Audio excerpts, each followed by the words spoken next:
Bem-vindos, bem-vindos a mais um Hospitality Talks. Olha só, se você gosta de churrasco, gosta de carne, você já escutou falar de Wagyu Steak? Hoje a gente vai ter uma masterclass com o Richard. Ele é o Country Manager aqui na Inglaterra do Wagyu Steak, que vem da Austrália. Que, por sinal, na minha opinião, é o melhor do mundo. Acompanhe esse vídeo até o final e venha aprender com a gente. So, welcome, Richard. Thank you. Welcome to Hospitality Talks, and it's always good to learn about Aussie beef, and especially the Wagyu. I have to say that I'm a big fan of the Wagyu steak. Well, tell me a little bit more about Richard, about your background as a butcher, as a master, meat master. Yeah, absolutely. That's how I well, controversially, I'm from New Zealand, born and bred in New Zealand, so. Obviously, I am the UK country manager for Meat and Livestock Australia. So, yeah, Australia and New Zealand always had a big brother, little brother competition, but we're very close. Neighbours. So, Yeah. We're neighbours, but most of my family's in Australia now. But I grew up in New Zealand on a farm, and I left school very young. And in those days, you can leave school quite young if you've got an apprenticeship to go to. So I became a butcher, and I learned back in New Zealand. Yeah, I learned traditional butchery. Go on the farm, kill the animal, bring it to the shop, age it, making sausages, ham, pigs, venison, a lot of game as well, making salamis and smoking and curing and all that thing, everything. So, and all from scratch. So, I kind of left New Zealand, went to Australia and hooked up with some Italian butchers and learned a lot of the European small goods and hams and salamis and things like that. I'm sure the guy was in the mafia. He was very dodgy, but he taught me a lot of stuff. He was doing a good time. Yeah. I ended up back in New Zealand. Brought my boss's old shop when I was about 20, built a bakery, a butcher shop, delicatessen, made everything from scratch. Used to grow my herbs, grind them down, make sausages, that kind of thing. And then I ended up teaching. So I used to teach in the meat schools, teaching chefs and butchers, the food science. So you have to pass so much, understand the theory to pass your apprenticeships as a butcher or chef. Then I found myself in Papua New Guinea, in a very wild place that is, as a food production guy. Teaching, running big production plants, working for a lot of Australian producers as well, and beef and lamb. Do a lot of teaching and training over there as well. It's the most beautiful place. Been about 7 years there. I'd say it's the most beautiful and terrifying place I've been in the world. I love it. Then ended up in the UK. Ended up in London, where I worked in a lot of different farm shops, butcher shops. I taught a lot of people here as well, so I did a lot of apprenticeship schemes with how we teach butchers over here a little bit different from back home. The butchery's a bit different. What's the difference? I think one of the things is like in New Zealand and Australia, we bone out beef on the rail. So you got the rail and be boning out beef on the rail, where over here it's all on the block.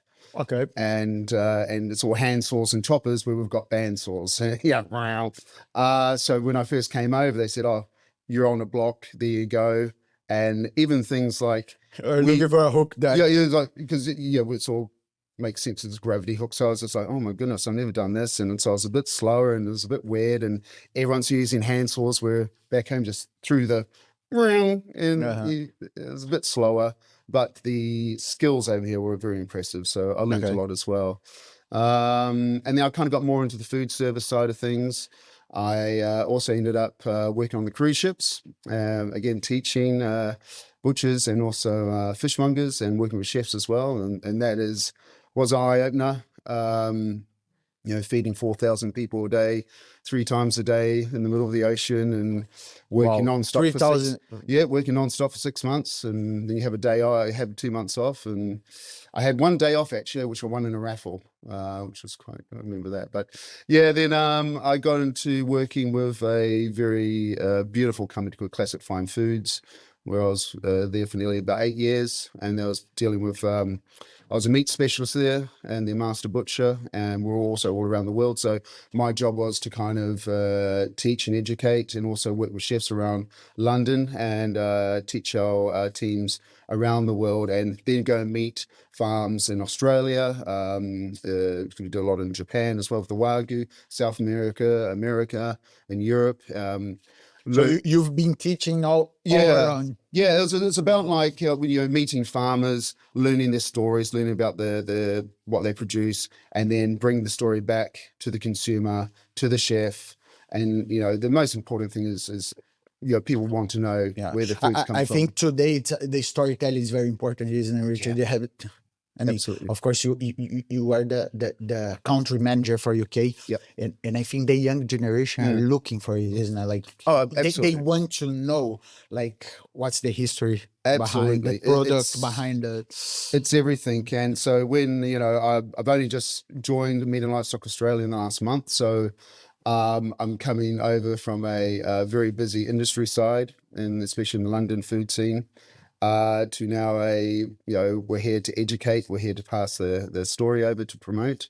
And, I guess the most main thing is to champion the product. And, like I said, I've been all around the world. I've worked with all different brands, all different beef, and Australia has just got, and obviously I'm not biased because I'm from New Zealand, but as a meat specialist and a lover, Australia is producing some of the best beef in the world. It really is, and all types as well.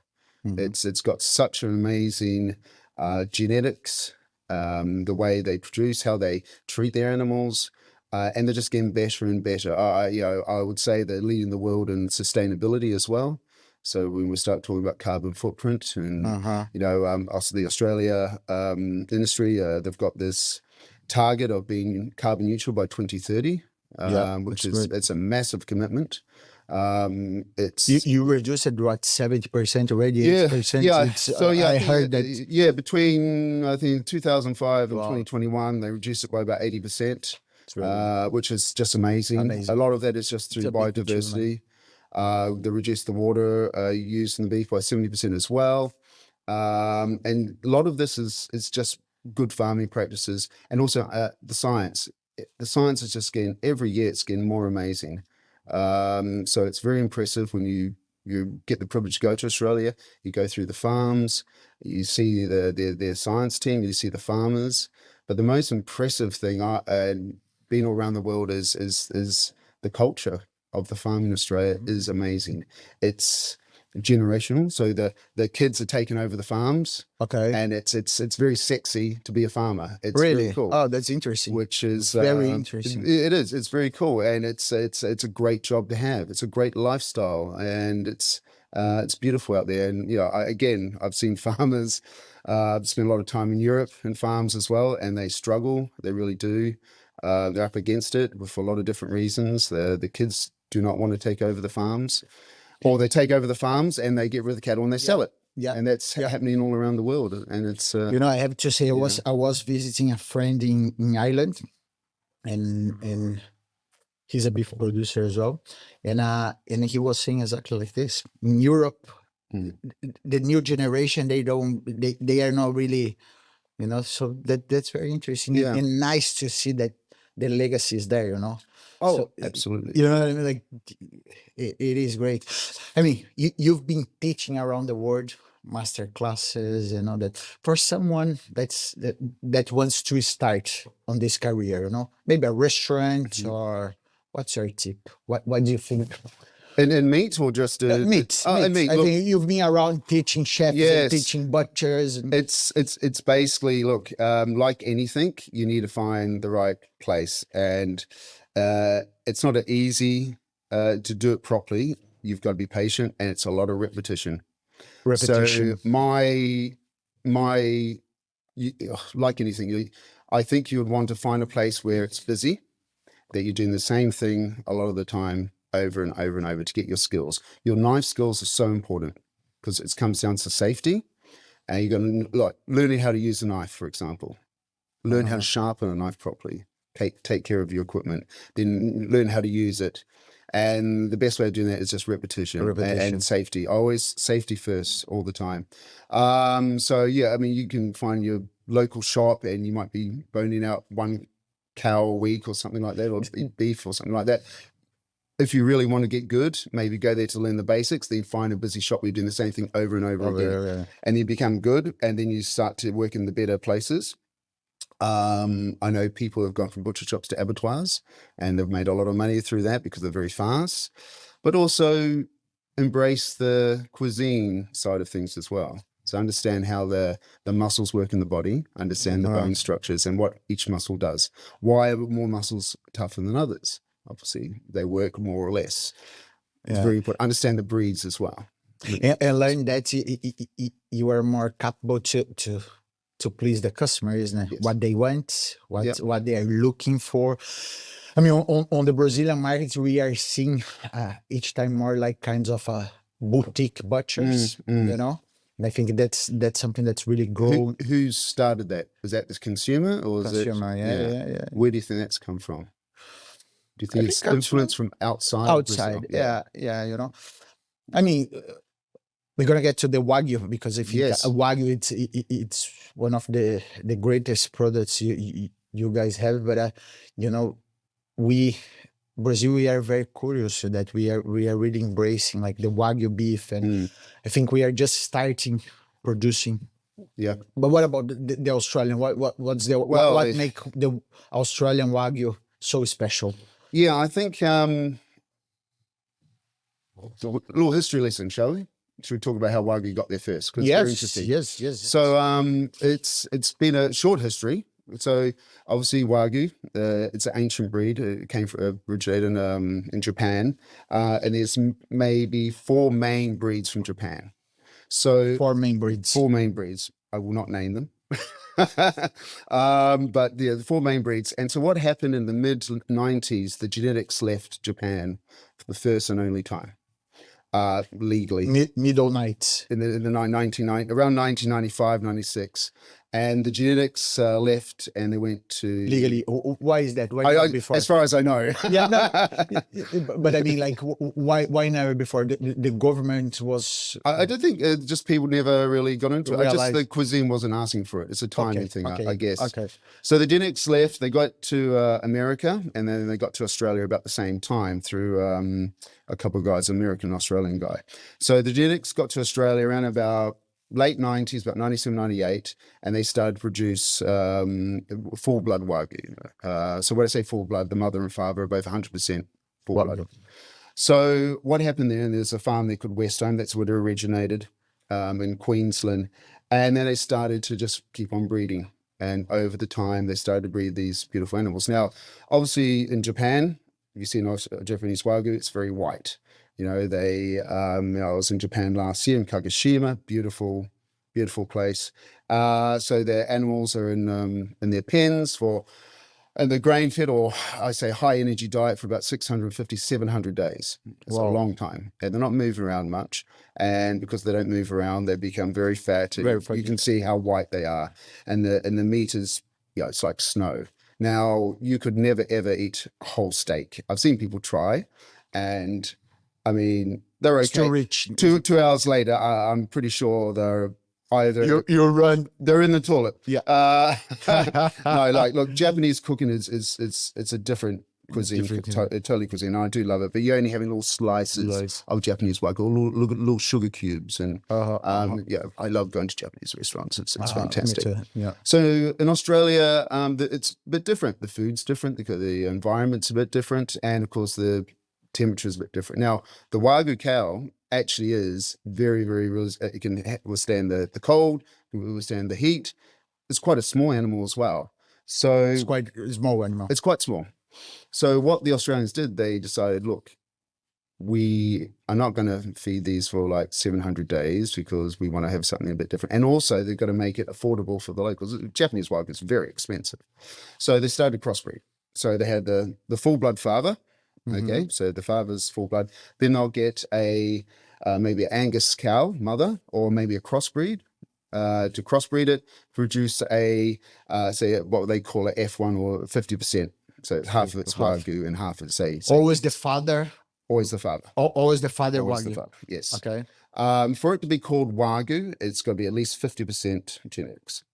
So from there they there's interesting. To call Wagyu at least 50%. Correct. Okay, yeah. Okay. So basically then you would have they started producing these animals where the steaks were not as marbled, but they were marbled.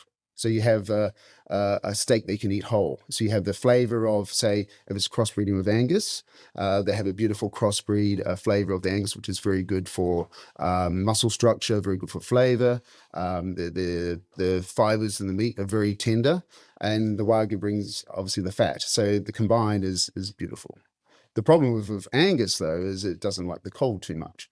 So what a lot of the, over time, over the last 20 or so years, as the genetics got, if people started to work on it a bit more, they started to create composite cows, which were perfect for crossbreeding with the full bloods. So maybe made up about 3 or 4 different breeds. So you'll have Angus in it for its muscle structure. You'll have exotic breeds, say from France, like Charolais or Limousin, or Simmental, or that have, those exotic breeds that grow very fast and very quick. So it's very good for yield.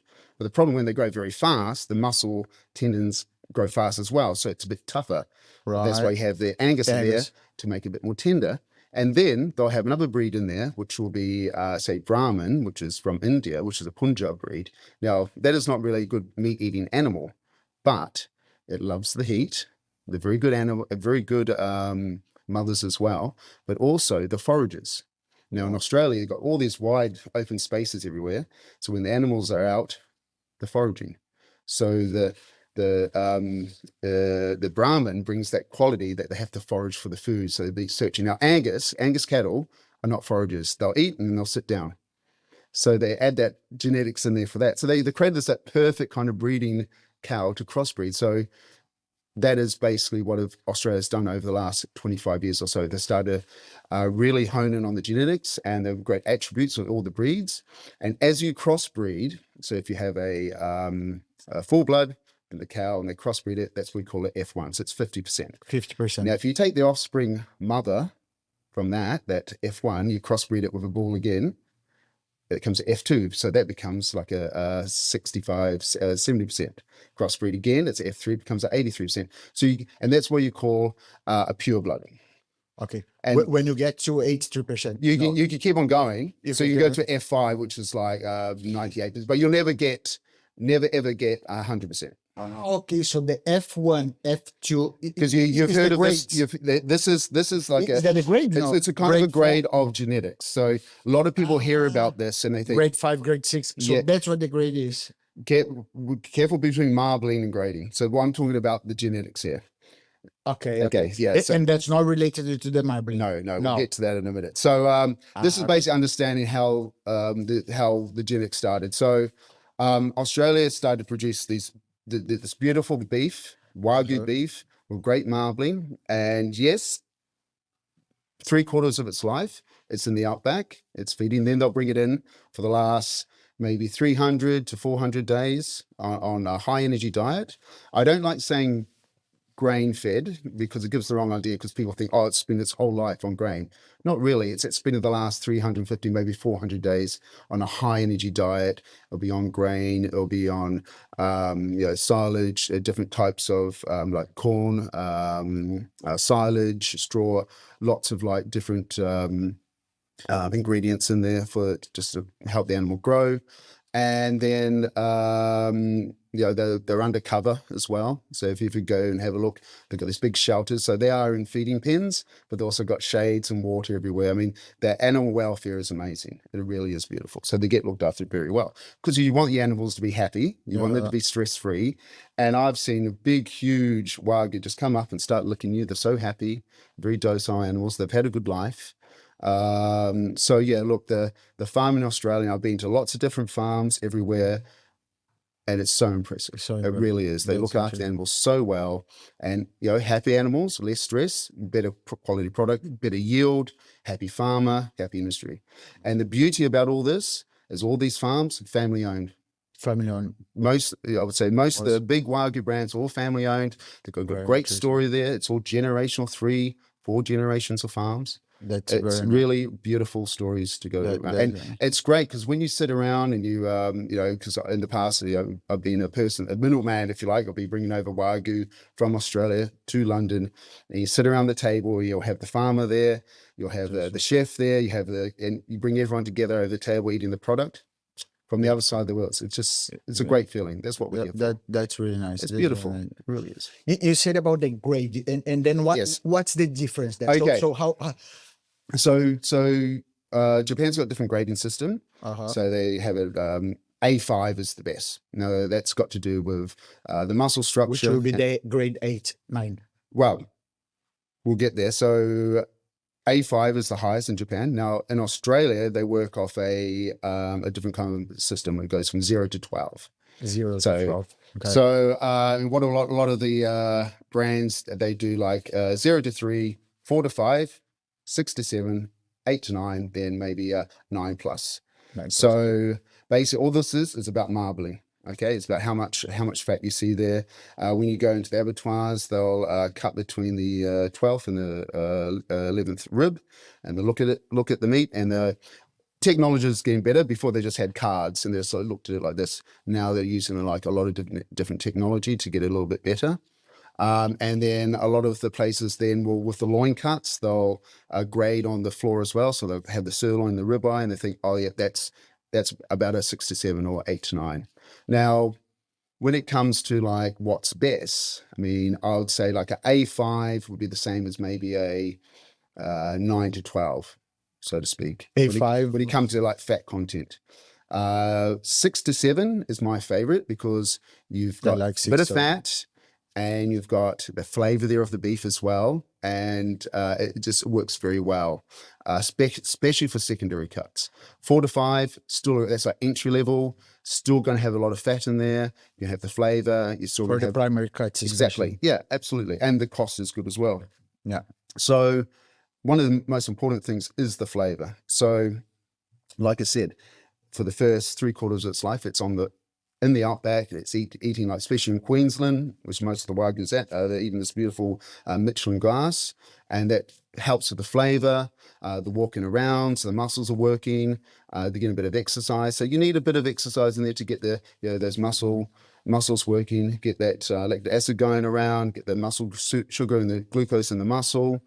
So when it comes to, when animals goes to the feedlots, they put on the weight, the muscle structure is good, but you also got the beefy flavor in there as well, where, Japanese, which is, it's not my favorite beef in the world, but it's very good, but it's very fatty, it's very creamy, Yeah. I think the Asian market accept more like the high grades, isn't it? Yeah, Am I right absolutely. to say like China and Japan? Absolutely.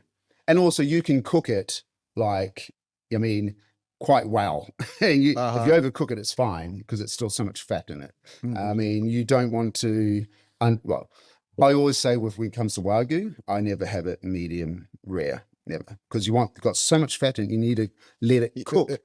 So medium, always medium for me. So the fat doesn't work. If you cook it like rare, you'll still see the marbling in it. It hasn't melted. You want to let it melt even and on lubricate. the lower grades. Yeah, absolutely. Low grades you can get away. Maybe you'll go for medium rare. Yeah, like depends on the cut as well. Like for me, like fillet steak, I love having. My favorite way to having fillet steak is a grass-fed blue. Yeah, I agree. Raw. It's all about texture. Yeah, I like the flavor. A nice Wagyu fillet as well. It's great, but I need to cook it to the maybe medium rare. But when you get your ribeyes and your strip loins, and it's quite marbled, medium is where you want it to be. You want that fat to render down, lubricate the meat, make it more tender. You've paid a lot of money for it, so you've got to make sure you. So look, listen, that's coming from a meat master, huh?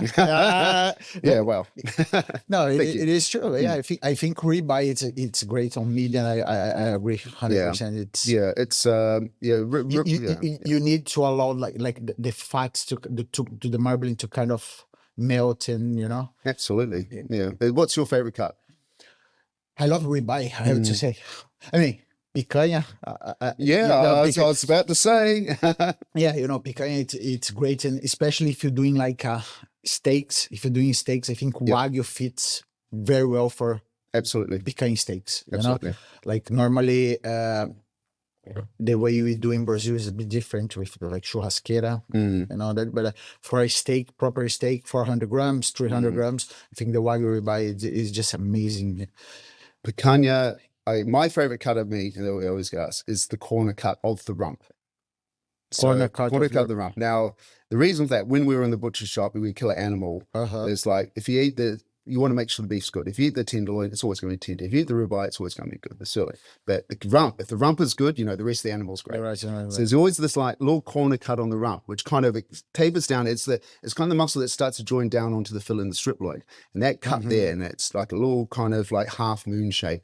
And it's just so nice. And the fat caramelizes so good. And then I started meeting some Brazilian people. And introducing them to picanha, because picanha, I mean, in Australia, in New Zealand, like the they keep in a whole piece, and they just cut a big steak. So you have the picanha, which is cut with the grain, and so the rump. exactly, and the rump, and the rest of the heart is all one big steak like this. We just call it a rump steak. That's how. And until I came over here and I went to a Brazilian restaurant, I was like, oh, they take that off and everything like this, and then I started learning more about cooking the picanha, and like, because that fat on the back of the animal that's the hardest fat, apart from the kidney fat, which is the highest melting point. The fat on the back of the rump is quite high, so you can cook a bit more. It goes more crispy. It caramelizes crispy. More.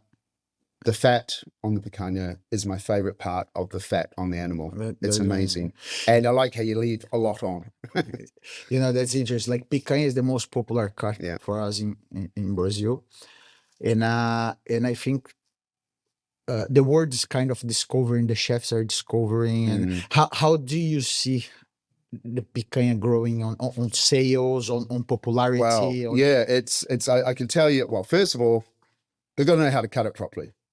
One of the biggest things, I mean, every Brazilian person I know, and you see someone cutting picanha for the first time, it's like, no, it's a strange cut, because the grain of the muscle goes like this. It goes down and it fans out. You can't just start in one corner and go straight, because you have to kind of fan out as you cut it. And so first of all, you got to know how to cut it. And when it comes to cooking it, I mean, it's when I see it on the, what do you call the robata, the grills, the rotisserie? Rotisserie style. Fantastic. Do you think that's the best way to cook the picanha? I think it's very sexy. And it's like when you go to the restaurant and they're there and they've cut it off, it's fantastic. It's a great showmanship.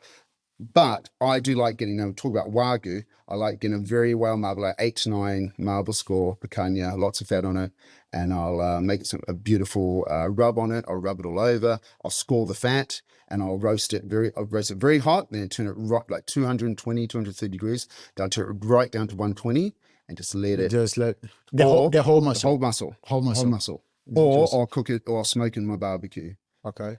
Fantastic. Slow cooking. Yeah, slow cook it, then let it rest for a good hour, then you slice it off, and but then you put the whole muscle when you cut steaks, or just cut little steaks slices.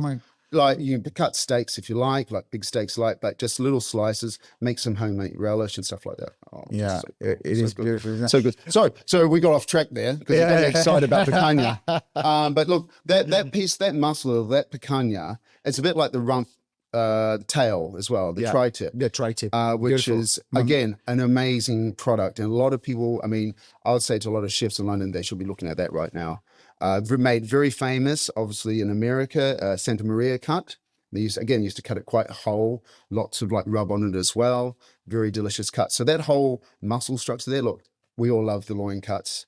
That rump area is fantastic. Again, we're off. We're talking about restaurants, weren't we? Yeah, it's the same. Yeah. How the picanha, it's growing popularity, and it has. So since I've been like working the meat trade in London, picanha first of all was just like very cheap. We didn't see too much grain-fed picanha over here. Mostly grass-fed, and the local beef, the way they cut the picanha here wasn't very. They actually cut it too big. So you had a bit more of the sore side on there. There's too much gristle on it. And the beef over here is just a little bit different to the Brazilian and the Argentinian way of doing stuff. So all the restaurants started to pop up and people started to have this beautiful cut. Now, when it comes to, as of last year, 80% of all people as restaurateurs go, or people going to restaurants, saying it's too expensive. It's very expensive. So chefs are starting to have to change their ways and think outside the box. So in the last 5 or 6 years, the secondary cut revolution, if you like, because everyone can cook a strip loin or a fillet or a ribeye, but you need to start looking at secondary cuts. The picanha is the one that really shot up and everyone started wanting it. And then it started being very hard to get. because you've got to time it right bringing over here, because in your summers, like, picanha is so in demand and Yeah. very expensive. It's most expensive. Yes, cut. most Yeah. expensive cut, And then you've got to time it right before the Portuguese summer starts, because they want it all and the prices go. So you've got to time it right to buy it. So if you buy it at the right time and get it over here, great.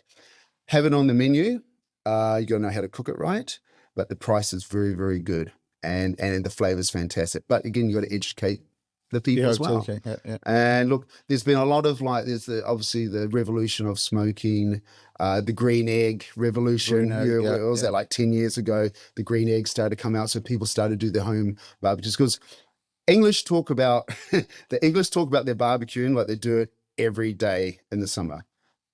I've seen them do it once, maybe twice in the summer. Yeah. We're back home in Australia. I'm sure it's every day, whether it's summer or winter. You barbecue all the time. Yeah.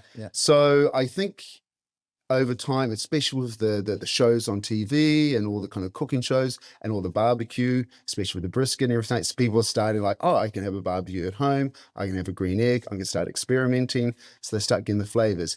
And then all of a sudden, in the last 5 years, especially around UK, you see all these like beautiful Latin restaurants popping up everywhere. Big hot grills cooking in front of everyone as well. The smell of the meat, it's fantastic. The fat, it really has just taken off. And the picanha has led the charge. So it's been very impressive. And also, it's something that I would be very interested about Brazil, is because obviously very much Brazilian beef is very grass-fed. With the grain-fed coming from Australia, how do Brazilians like, because obviously the grass-fed is very tasty. You always have more beefy flavor, a bit more nutty flavor, or have a bit more chew as well. So some people don't like tender meat. They want to have a bit of a caveman kind of thing. Yeah. But with the grain-fed coming through, how is like that being received? Like, do people like it more or less? Or I think, is it a talking point at all? Yeah, I think we're very open to it. Yeah. I think the new generations, and I think all across the board, we are more open to try. Yeah. And it's all about the experience now, isn't it? Oh yeah. It's all about the experience, and it's not just like it's hard to say, oh, this meat's better than the other one. No, it's all about the experience. I think 100%. Everyone, like the Aussie beef, the American beef, and it's all about experience. And yes, we're very open to it. That's why I love my job. Look, yeah. I champion all beef.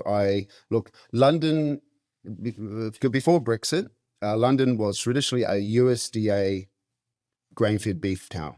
You didn't see much Australian here. Yeah.